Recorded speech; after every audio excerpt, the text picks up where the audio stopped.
चलिए आज जो हम पढ़ेंगे प्रकाश के बारे में, कुछ छोटी छोटी चीज़ें। इससे पहले की क्लासेस में हमने क्या क्या पढ़ लिया है, प्रकाश की प्रकृति पूरी तरीके से ख़त्म कर लिए, प्रकाश की प्रकृति से जितने भी टॉपिक्स थे वे ख़त्म कर लिए। अब पुराने जो वीडियोस में और अभी मैं जितने बना रहा हूँ उसमें जो भी डाउट्स रहेंगे आप मुझे जो है कमेंट कर सकते हैं, ठीक है। कमेंट करेंगे तो मैं जितने भी डाउट जो भी क्वेश्चन रहेंगे आप उसमें लिखिए, ठीक है। तो जैसे ही मेरे को मिलेगा तो एक वीडियो बना दूंगा, मैं सारे डाउट्स क्लियर करने के लिए एक वीडियो अलग से मैं बना दूंगा, ठीक। तो आज स्टार्ट करते हैं, प्रकाश के बारे में कुछ चीज़ें देख लेते हैं क्या क्या है। देखिए सबसे पहले प्रकाश का वेग। प्रकाश का वेग के बारे में हम वैसे भी पढ़ चुके हैं कि प्रकाश का वेग निर्वात में कितना होता है, 3 × 10⁸ मीटर प्रति सेकेंड होता है, ठीक है। और उसकी चाल जो है किसमें, निर्वात में, है ना, निर्वात में उतनी होती है। और अगर हम बात करें कि हवा में, वायु में, है ना, वायु में जो प्रकाश की चाल होती है वो 0.03% कम होती है, ठीक है। अब देखेंगे इसकी गणना की सबसे पहले किसने की थी। देखिए सबसे पहले प्रयास अगर बोले, प्रकाश की गणना का सबसे पहला प्रयास किया था गैलीलियो ने। किसने? गैलीलियो ने। लेकिन अप्रॉक्सीमेटली जो लगभग आज जो मान्यता है उसके हिसाब से जो प्रकाश की चाल हम लोग मानते हैं कि उसकी गणना सबसे पहले किसने की थी, रोमर ने की थी 1676 में। 1676 में किसने, रोमर नामक वैज्ञानिक ने सबसे पहले प्रकाश की चाल की गणना की, ठीक है। और ये जो प्रकाश की चाल की गणना उन्होंने कैसे की, तो ये याद रखना है हमको, केवल इतना याद रखना है कि बृहस्पति ग्रह के उपग्रह जो चारों तरफ उसके चक्कर लगा रहे हैं, ठीक है, उसके माध्यम से उसको उन्होंने ऑब्जर्व किया और उससे उन्होंने क्या है, गति की गणना की, किसके, प्रकाश की चाल की गणना की, ठीक है, याद रखना है। अब कैसे की, क्या की, उससे हमको मतलब नहीं है, बस ये एक पॉइंट है, उसको आपको क्या करना है, याद रखना है, ठीक है। अब प्रकाश की चाल किस पे डिपेंड करता है, तो प्रकाश की चाल अपवर्तनांक, माध्यम के अपवर्तनांक पर निर्भर करता है। इस पे माध्यम के अपवर्तनांक पर। अब देखिए माध्यम का अपवर्तनांक क्या होता है, तो अगर समझें मोटा मोटी, अगर मैं बताऊं कि माध्यम का अपवर्तनांक क्या है, तो हम बोल सकते हैं कि उस माध्यम की सघनता और विरलता हम किससे मापते हैं, उसके अपवर्तनांक से। अगर वो ज़्यादा सघन है, जो आपका माध्यम वो ज़्यादा सघन है तो उसका अपवर्तनांक ज़्यादा रहेगा। और अगर विरल है, मतलब डेंसिटी अगर ज़्यादा है, तो वो हम बोलेंगे कि उसका अपवर्तनांक ज़्यादा है। डेंसिटी कम है तो बोलेंगे अपवर्तनांक कम है। अब यहाँ से एक चीज़ हम पहले से जानते हैं, क्या जानते हैं, कि प्रकाश की जो चाल होती है वो सघन माध्यम में क्या होती है, कम होती है, और विरल माध्यम में ज़्यादा होती है। इसका मतलब जहाँ पे अपवर्तनांक ज़्यादा होगा प्रकाश की चाल क्या होगी, वहाँ पे उतनी ही ज़्यादा होगी और उतनी ही कम होगी, सॉरी, जहाँ पे अपवर्तनांक ज़्यादा होगा तो प्रकाश की चाल कम होगी, और यदि अपवर्तनांक कम होगा तो प्रकाश की चाल ज़्यादा होगी। मतलब प्रकाश की जो चाल है v, जिसे मैंने डिनोट किया है, v किस पे डिपेंड करेगा, 1/μ। म्यू क्या है, अपवर्तनांक। म्यू क्या है, अपवर्तनांक।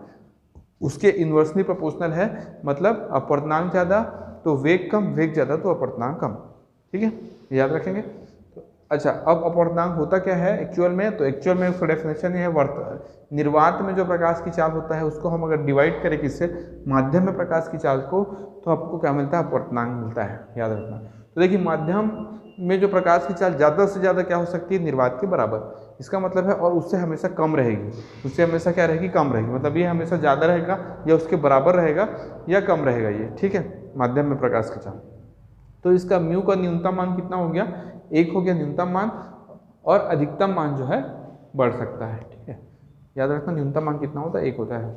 अब आगे बढ़ते हैं। देखो सूर्य के कुछ छोटे छोटे फैक्ट्स देखेंगे, बस ज़्यादा कुछ नहीं है इसमें। सूर्य के प्रकाश को पृथ्वी तक पहुंचने में कितने समय लगता है, तो 8 मिनट और 19 सेकंड का समय लगता है, जिसको हम 499 सेकंड भी लिख सकते हैं, ठीक है, याद करने वाली चीज़ है। वैसे ही चंद्रमा के प्रकाश को पृथ्वी तक पहुंचने में, चंद्रमा का जो प्रकाश है पृथ्वी तक पहुंचता है, कितने समय में पहुंचता है, तो मात्र 1.28 सेकेंड्स में वो यहाँ पे पहुंच जाता है, सेकेंड्स में, है ना, ठीक है। उसके बाद अन्य माध्यमों में प्रकाश की चाल, तो माध्यम में देखिए अन्य माध्यमों में प्रकाश की चाल हम लोग हवा में जानते हैं। देखो एक्चुअल डाटा ये है, हवा प्रकाश की चाल होती है 3 × 10⁸ मीटर प्रति सेकेंड या 299,792,458 मीटर प्रति सेकेंड। ये एग्जैक्ट जो है आंकड़ा है, उसको हम लोग 3 × 10⁸ बोल देते हैं, ठीक है। अब देखिए प्रकाश के कुछ गुण देख लेते हैं, प्रकाश के क्या क्या गुण होते हैं। सबसे पहला गुण जानते हैं कि प्रकाश क्या करती है, सीधी रेखा में गमन करती है। सबसे पहला पॉइंट, प्रकाश सीधी रेखा में गमन करती है। ये भी जानते हैं कि भिन्न भिन्न माध्यमों में प्रकाश की चाल क्या होती है, भिन्न भिन्न होती है। तीसरा चीज़ देखिए, जब प्रकाश एक माध्यम, ये इंपॉर्टेंट याद रखना, जब प्रकाश जो है एक माध्यम से दूसरे माध्यम में गमन करती है, एक माध्यम से दूसरे माध्यम में जब गमन करती है, प्रवेश करती है, तो उसका क्या क्या परिवर्तित होता है और क्या नहीं होता है याद रखना। तो उसका वेग परिवर्तित हो जाता है, उसका तरंग दैर्ध्य परिवर्तित होता है, मतलब वेलोसिटी, और वेवलेंथ हो जाता है परिवर्तित, और क्या नहीं होता, तो आवृत्ति मतलब फ्रीक्वेंसी जो है याद रखना, फ्रीक्वेंसी परिवर्तित नहीं होता है, फ्रीक्वेंसी जो है नहीं बदलता है किसका, प्रकाश का। ठीक है, अब जब प्रकाश, अब एक पॉइंट देखेंगे, अम्ब्रा है ना और पेनम्ब्रा, ये दो चीज़ याद रखना, प्रतिछाया और उपछाया बोलते हैं हिंदी में। क्या होता है, जब प्रकाश का स्रोत बहुत बिंदु स्रोत हो, मतलब बहुत छोटा पॉइंट हो, प्रकाश वहाँ से निकल रहा हो, और वो अगर आप किसी भी वस्तु के सामने अगर आए, तो क्या होता है, प्रकाश की उस वस्तु की एक छाया बनती है, वस्तु क्या बनती है, छाया बनती है। तो छाया में देखना, कभी भी किसी भी वस्तु की छाया बनती है तो उसमें एक डार्क पॉइंट रहता है और उसके बाहर में एक हल्का शैडो रहता है, हल्का शैडो है ना। तो जो डार्क पॉइंट रहता है, डार्केस्ट पॉइंट रहता है, उसको हम लोग अम्ब्रा बोलते हैं, और पेनम्ब्रा बोलते हैं जो उसके जो डार्क स्पॉट के आसपास हल्का सा काला काला है ना, कम काला, जो कम गाढ़ा अगर जो परत रहता है उसको क्या बोलते हैं, पेनम्ब्रा बोलते हैं। बस इतना याद रखिए, अम्ब्रा पेनम्ब्रा दो शब्द है, डायरेक्टली भी पूछ सकता है क्या है, तो अपने को वर्ड याद रखना है। ठीक है, अब छोटा सा एक पॉइंट कि पृथ्वी का अक्ष चंद्रमा के अक्ष, देखो पृथ्वी भी अपने अक्ष पर घूम रही है और चंद्रमा भी अपने अक्ष पर घूम रही है, तो दोनों के एक्सियल जो कोण बनता है, दोनों के अक्ष का के बीच का जो कोण बनता है वो 5 से 7 डिग्री होता है, याद रखना 5 से 7 डिग्री के बीच वेरी होता है। ठीक है, अब सूर्य द्वारा प्रति सेकंड उत्पन्न ऊर्जा, मतलब सूर्य में ऊर्जा उत्पन्न हो रही है, तभी तो वो प्रकाश दे रहा है हमें कंटिन्यूअस, है ना। तो 1 सेकेंड में 4 × 10⁻26 जूल ऊर्जा वो क्या करती है, उत्पन्न करती है सूर्य। और याद रखना, सूर्य का द्रव्यमान 2 × 10⁻30 kg, 2 × 10⁻30 किलोग्राम लगभग इसके आसपास होता है। ठीक है, अब आगे देखते हैं। ठीक है, परावर्तन क्या है, देखिए सभी जानते हैं, समतल दर्पण पे जब प्रकाश की किरण, दर्पण पे जब प्रकाश की किरण कहीं पे आपतित हुई, आपतित होने के बाद वो पुनः परावर्तित हो जाती है उसी माध्यम में, मतलब दो माध्यम है, एक मान लो कि कांच है और दूसरा वायु है। तो जब प्रकाश की किरण किसी कांच पे टकराती है, किसी दर्पण पे टकराती है, तो वापस उसी माध्यम में वापस लौट जाना क्या कहलाता है, परावर्तन कहलाता है। ठीक है, ये परावर्तन। अपवर्तन में हम लोग पढ़ेंगे कि वो क्या कहलाता, वो क्या होता है, उस दर्पण के आर पार चला जाता है, ये दोनों में डिफरेंस होता है। ठीक है, कुछ प्रकाश के कण अंदर चले जाते हैं और कुछ जो है रिफ्लेक्ट होते हैं। ठीक है, तो ये रिफ्लेक्शन, परावर्तन, रिफ्लेक्शन। ठीक है, तो इसमें क्या क्या चीज़ें हैं, एक तो आपतित किरण हो गई, ठीक, ये हो गया आपका समतल दर्पण, है ना, जहाँ से प्रकाश जहाँ पर टकरा रही है, ये आपतित किरण, ये परावर्तित किरण, और बीच में क्या होता है, अभिलंब होता है। तो देखिए अब ये परावर्तन का नियम क्या होता है, देखिए परावर्तन का नियम क्या होता है, एक दो नियम है, इसको बस हमको जानना है, इससे क्वेश्चन नहीं आते हैं, जस्ट हमको अपनी जानकारी के लिए। ठीक है, एक तो होता है कि आपतित किरण, परावर्तित किरण और अभिलंब तीनों जो है एक ही समतल पर स्थित होते हैं, एक ही समतल पर स्थित होते हैं, ये याद रखना। ठीक है, दूसरी चीज परावर्तन कोण और आपतन कोण। ठीक है, परावर्तन कोण और आपतन कोण जो है एक दूसरे के बराबर होते हैं, मतलब जितना कोण यहाँ पे आई और आर जो है एक दूसरे के बराबर होंगे, जितना कोण से वो आपतित होगा उतने से ही क्या हो जाएगा, परावर्तित भी होता है। ठीक है, ये दो अपवर्तन के नियम हैं। अब दर्पण के बारे में पढ़ते हैं।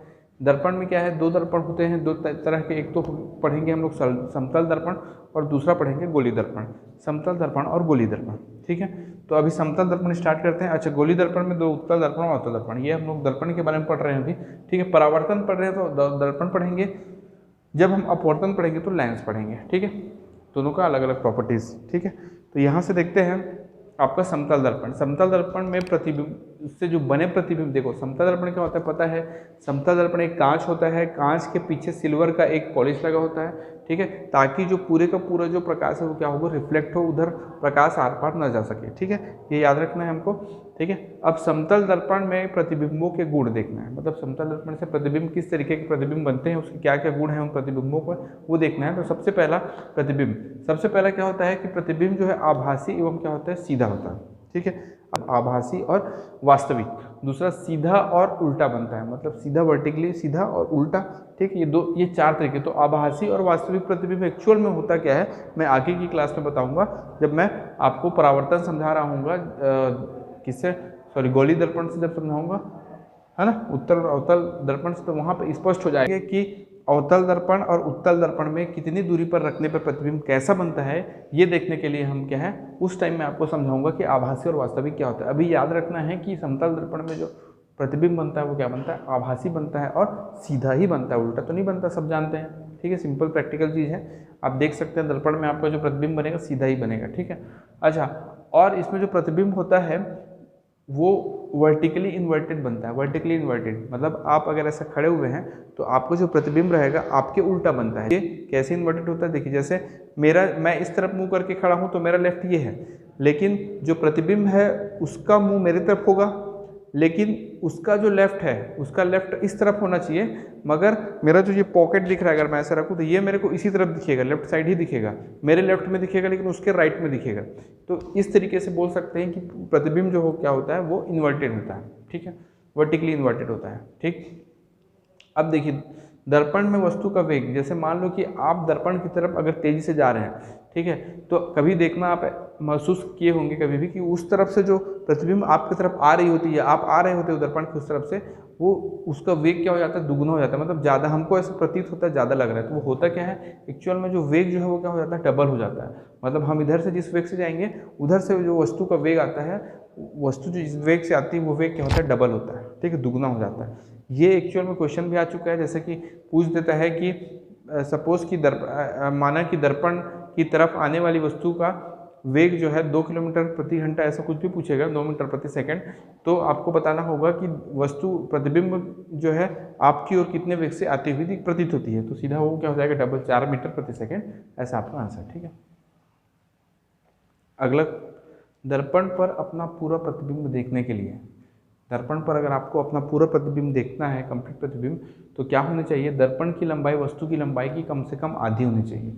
मतलब जैसे आपके पास दर्पण है, आपको अपना पूरा प्रतिबिंब देखना है, पूरा प्रतिबिंब देखना है, तो दर्पण का जो आकार है आपकी लंबाई का कम से कम आधा होना चाहिए। कम से कम आधा है तब आप इतनी दूर पे जाके, थोड़ा दूर पे जाके अपना स्पष्ट प्रतिबिंब देख सकते हैं। ठीक है, ये इसका मतलब है कम से कम आधा होना चाहिए, आधा से ज़्यादा होगा तो आपको दिखाई ही देगा।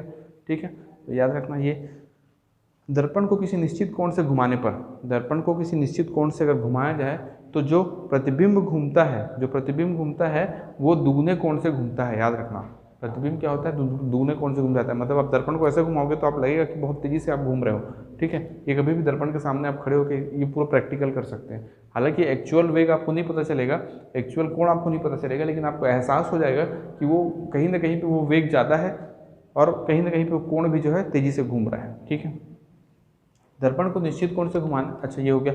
अब दर्पण का देखो क्या अगला पॉइंट क्या है, जैसे ये एक कमरा है, इस कमरे में सामने एक दर्पण लगा हुआ है, इस दर्पण के सामने बीच में, इस दोनों कमरे के बीच में एक व्यक्ति खड़ा हुआ है, बीच में ना सेंटर पे।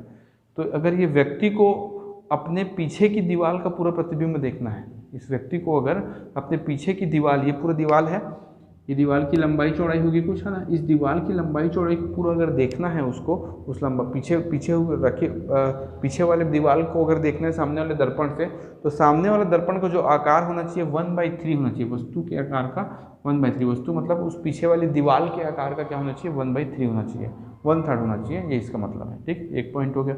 उसके बाद यदि दो समतल दर्पण एक दूसरे से थीटा कोण पर झुके हैं, मतलब दो समतल दर्पण है, दो समतल दर्पण इस तरीके से, इस दो समतल दर्पण इस तरह से थीटा कोण, या मतलब ये जो कोण बनेगा वो थीटा कोण है, तो थीटा कोण से अगर दो समतल दर्पण एक दूसरे से थीटा कोण पर झुके हुए हैं तो उनके बीच स्थित और उसके बीच में एक वस्तु रखी हुई है, उसके बीच में क्या रखी हुई, वस्तु रखी हुई है, तो उनके प्रतिबिंबों की संख्या, मतलब देखना जब भी 2 या 3 दर्पण आपके आसपास रखे हो, ठीक है, तो 2 दर्पणों को आप करके देख सकते हैं, बड़े बड़े दर्पणों को ऐसा, उसको एंगल को आप चेंज करते जाइए, उस एंगल को चेंज करते जाएंगे तो प्रतिबिंबों की संख्या भी क्या होती है, वो बदलती जाती है। ठीक है, तो वो प्रतिबिंबों की संख्या कैसे निकालते हैं वो देखेंगे। जैसे मान लो देखो प्रतिबिंबों की संख्या n आ गई, मतलब कैसे निकालेंगे आप, 360 डिवाइडेड बाई थीटा, मतलब मान लो कि आपने 90 डिग्री पर रखा हुआ है। ठीक है, सपोज आपने जो है, ठीक है, अगर दो दर्पणों के बीच का कोण, मतलब ये दर्पण है और ये दर्पण है, ऐसा बीच का कोण, अगर दो दर्पण इनके बीच का कोण क्या है, 90 डिग्री है, 90 डिग्री, और यहाँ पे वस्तु रखी हुई है, यहाँ पे कोई वस्तु रखी हुई है, ठीक है, तो इसके कितने प्रतिबिंब बनेंगे ये हमको निकालना है। तो क्या करना है, ये थीटा है, ये क्या है, थीटा है, तो हमारा फॉर्मूला क्या कहता है, 360 डिवाइडेड बाई एन। ठीक है, यहाँ पे क्या है, एन बराबर 360 divided by theta, sorry 360 divided by theta. ठीक है, मतलब हमारे पास थीटा का मान कितना है, 90 है, तो यहाँ पे 90 करेंगे तो आपके पास आएगा 4 आएगा। अब यहाँ क्या बोल रहे हैं, यदि 360 डिवाइडेड बाई थीटा सम संख्या है, यहाँ पे सम संख्या दिख रही है, 4 एक सम संख्या है, तो यदि सम संख्या आ जाती है तो हमको उसमें क्या करना है, -1 करना है। मतलब 4 - 1 करेंगे तो कितना 3, मतलब कितने प्रतिबिंब बनेंगे, 90 डिग्री पे अगर रखा हुआ है दर्पण तो प्रतिबिंबों की संख्या कितनी होगी, 3 होगी। ठीक, प्रतिबिंबों की संख्या कितनी होगी, 3 होगी। ठीक है, अब अगर मैं यदि थीटा का मान अगर 180 डिग्री रख दूँ, 181 कोण, देखो ये कोण बढ़ता जा रहा है, बढ़ता जा रहा है, अब ये 180 हो गया, मतलब ये समतल हो गया, दोनों दर्पण ऐसे समतल रखा हुआ है, उसके बीच में अगर आप खड़े हो जाइए तो आपको 360 डिवाइडेड बाई 180 मतलब कितना हो गया, 2 हो गया। अब 2 में क्या करेंगे, -1 करेंगे, मतलब केवल आपको एक प्रतिबिंब दिखाई देगा। ठीक, ऐसा ये इसका मतलब है। ठीक है, तो ये याद रखना, दर्पण कोण निकालना भी आता है, ये डायरेक्ट क्वेश्चन आपको पूछा जाता है आपको एग्जाम में कि आपको थीटा दे देगा, मतलब दो दर्पणों के बीच का कोण 30 अंश है या 40 अंश है, तो आपको बताना है कि उसमें प्रतिबिंबों की संख्या कितनी होगी, तो ये इस फार्मूले से निकलेगा। ठीक है, समतल दर्पण का जो प्रयोग होता है वो एक तो होता है कैलियोग्राफी में। ठीक है, प्रयोग देखते हैं समतल दर्पण का प्रयोग, तो एक होता है कैलियोग्राफ में और दूसरा होता है पेरिस्कोप में। ठीक है, दूसरा क्या होता है, पेरिस्कोप। ठीक है, तो कैलियोग्राफ क्या चीज़ है, आप देखना एक युक्ति आती है बचपन में, आप ऐसा उसमें 3 दर्पण आजू बाजू में एक देखिए वहाँ पे एक चित्र भी आपको दिख रहा होगा, उस चित्र में आपको स्पष्ट समझ में आ जाएगी कैलियोग्राफ क्या होता है। ठीक है, हमको उसको डिटेल में नहीं पढ़ना है, बस याद रखना कि ऐसा दिखता है कैलियोग्राफ। पेरिस्कोप सभी जानते हैं, अगर किसी समुद्र के ऊपर की सतह पर रखी हुई वस्तु को हमको देखना है समुद्र के अंदर से, तब किसका प्रयोग किया जाता है, पेरिस्कोप का प्रयोग करते हैं, वो भी आपको उधर चित्र में दिख रहा होगा। ठीक है, तो ये कैलियोग्राफ और पेरिस्कोप, ये 2 चीज़ का उपयोग है। ठीक है, अब आगे देखते हैं गोली दर्पण।